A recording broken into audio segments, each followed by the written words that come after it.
So one of the biggest problems that I've faced for pretty much all of my life was chronic tiredness. Now, I don't know if it actually has a name. I don't know if it's, by the way, I'm sorry about the shadow thing here. My screen's a bit cracked. I'll fix it for the next videos. Chronic tiredness. So for most of my life, I was just extremely tired for the entire day. I'm talking, I would literally get 8 hours of sleep. I was exercising. I was eating very, very healthy, to be honest, very, very well. I was not doing anything that would destroy your energy. I would seem like the perfect person who would have high, insane levels of energy. But after about lunchtime, I would crash. Or in the morning, I would be literally so tired that even though I had 8 hours of sleep, I would need to take multiple naps throughout the day. And honestly, this was pretty bad most of my life. And it was very bad last year as well. So this is something I've really struggled with for most of my life.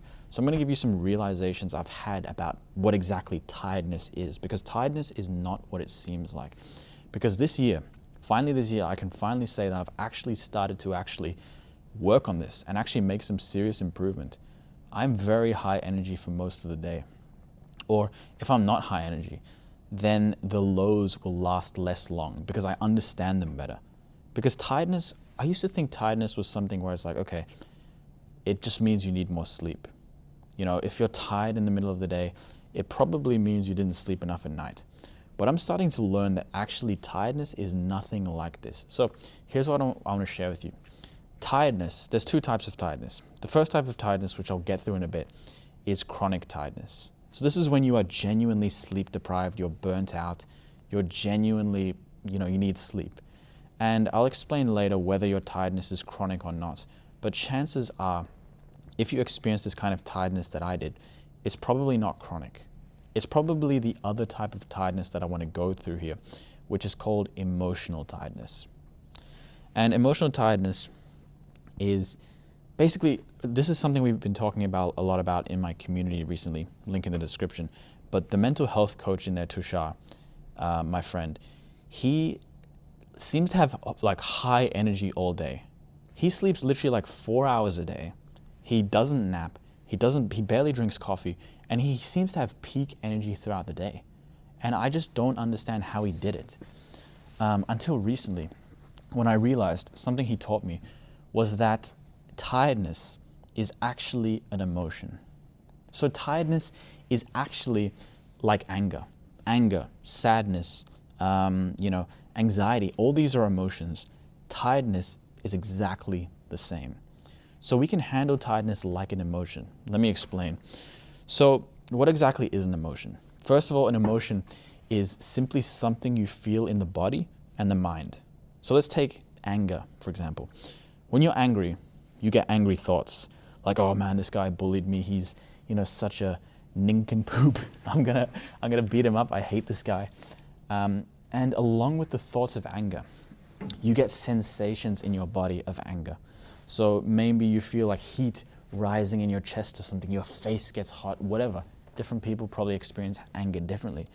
But an emotion is a thought accompanied by some kind of bodily feeling.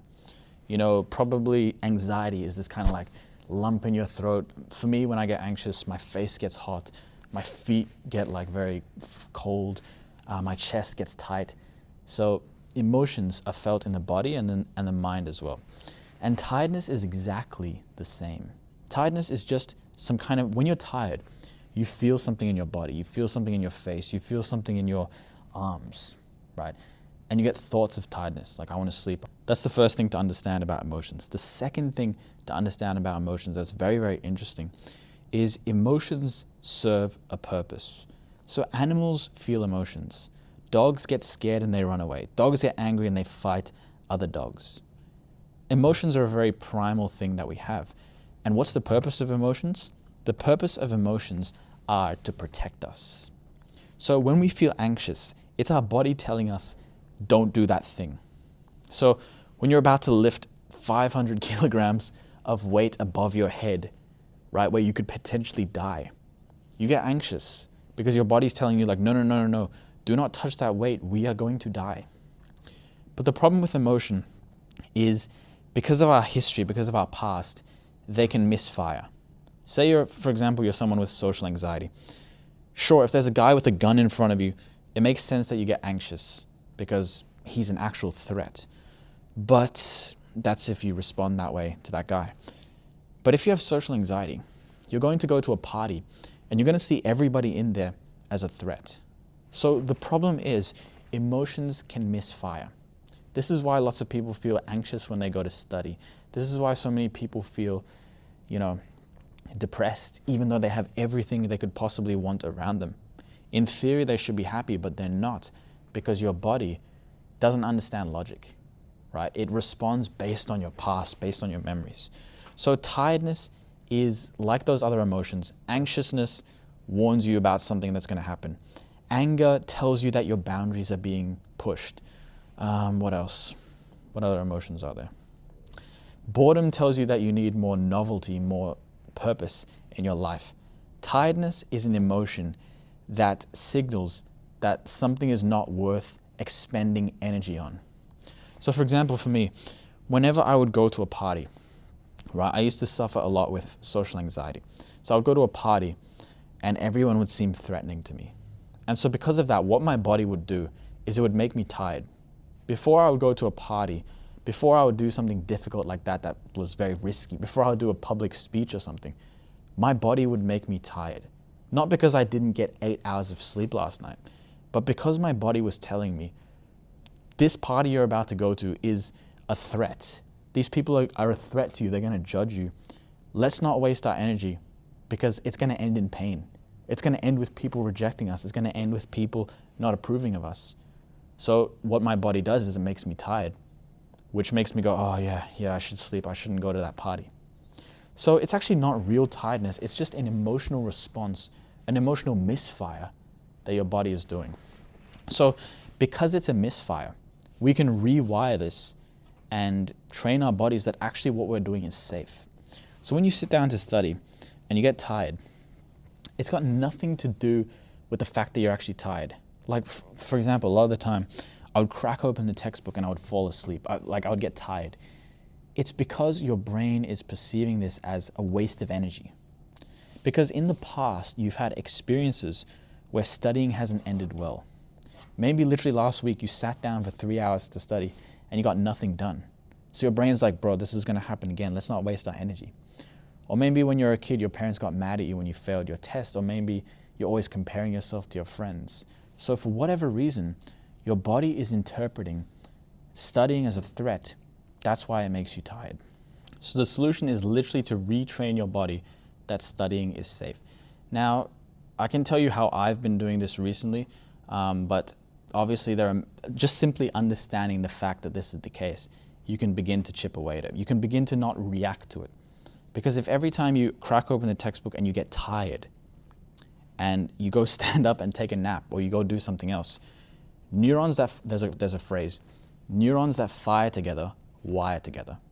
What that means is if every time you get tired when you study and you listen to that emotion and you go and sleep, the emotion gets stronger. Your body makes you even more tired next time. That's what I was encountering last year, where every time I would get tired, I would take a nap, I would take a nap, I would take a nap. I was rewiring to my brain that, yeah, bro, look, if you make me tired, I'm going to listen to you. So he was abusing me by constantly making me tired all day long. I say he, but who knows, it's my body. The point is, you got to simply understanding that this is a misfiring. You can begin to not identify with it and not get pulled away by it. And so let me tell you exactly what's been helping me. Basically, so 3 months ago, I went to a 10-day silent Vipassana meditation retreat. And during that retreat, I came face to face with my tiredness. And what I noticed was after that retreat, I would still experience tiredness throughout the day, but a lot less. I was experiencing tiredness a lot less. And let me give you an example. For example, today, I literally sat in the library and I was tired. Literally, I ate a huge meal and I sat in the library to do some work. And I just got so tired. I could not focus, like my eyes were drooping. I was literally getting tired. And I knew what this was. I knew this was tiredness. So I literally just sat up and as a rest, right, I took a rest and I literally just did a 5-minute meditation. And immediately after that, my tiredness was gone. I meditated and I saw the tiredness in my body as a sensation as I focused on my breath. And literally the tiredness reduced by like 80%. Now, I'm not saying this is going to cure all your problems. I'm just saying what worked for me. So meditating, understanding your body more, understanding that's an emotion has been helping me, at least. Okay, so look, that's emotional tiredness. That's tiredness that can be experienced throughout the day.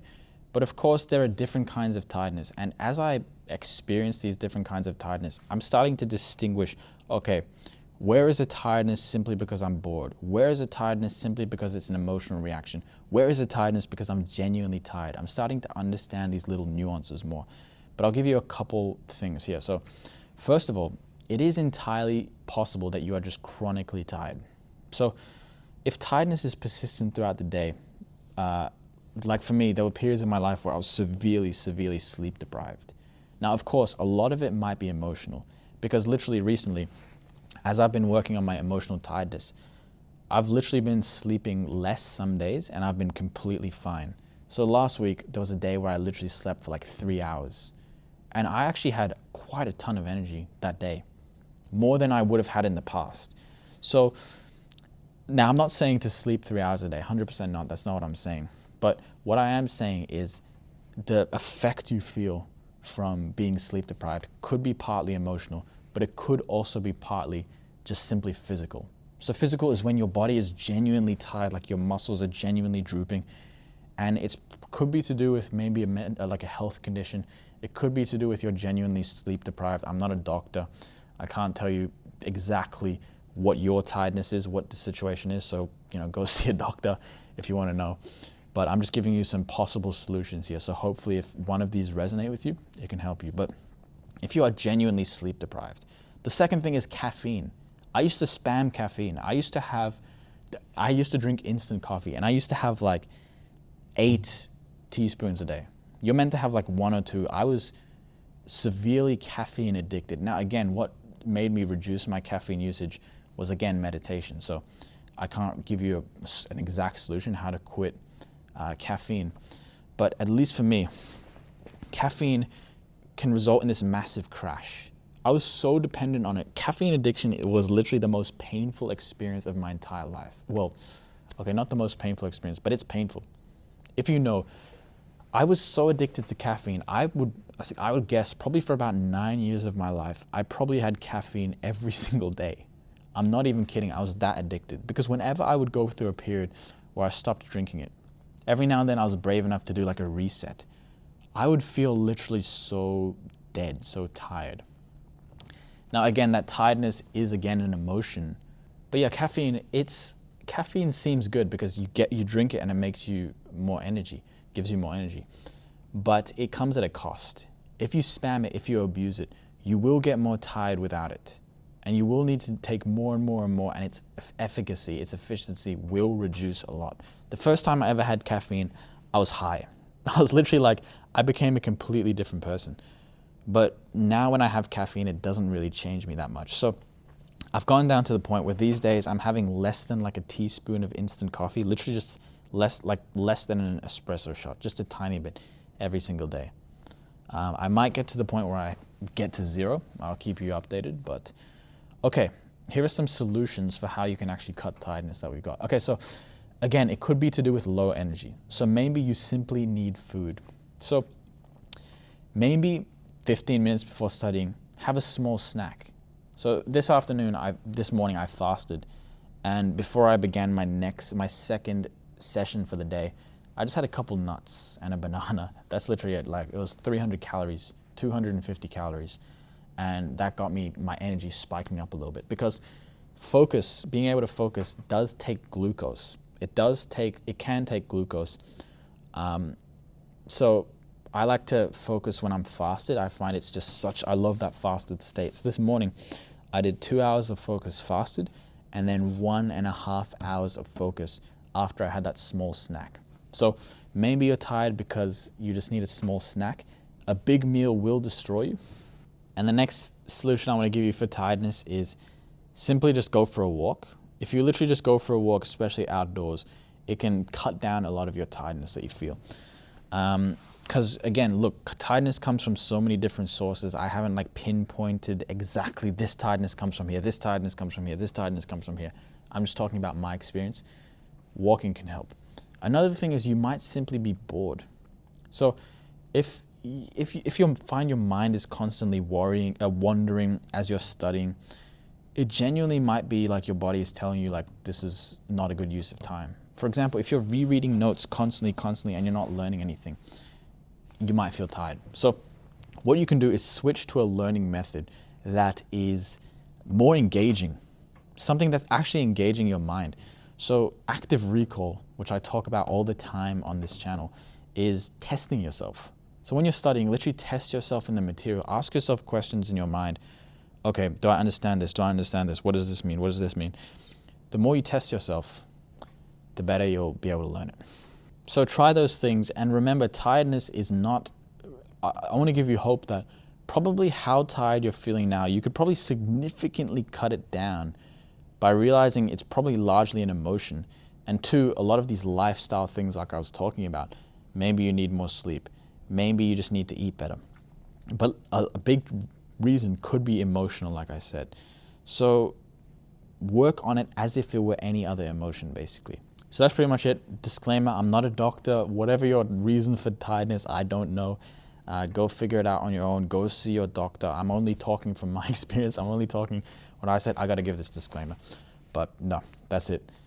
Go enjoy your day. First link in the description, my online community. We are doing weekly lectures now, talking about mental health, talking about studying. So if you want to boost your mental health so you can come back next semester without less anxious, more able to focus, more energy, fixing your focus, go check out the first link in the description. Come join us for this summer. Weekly lectures.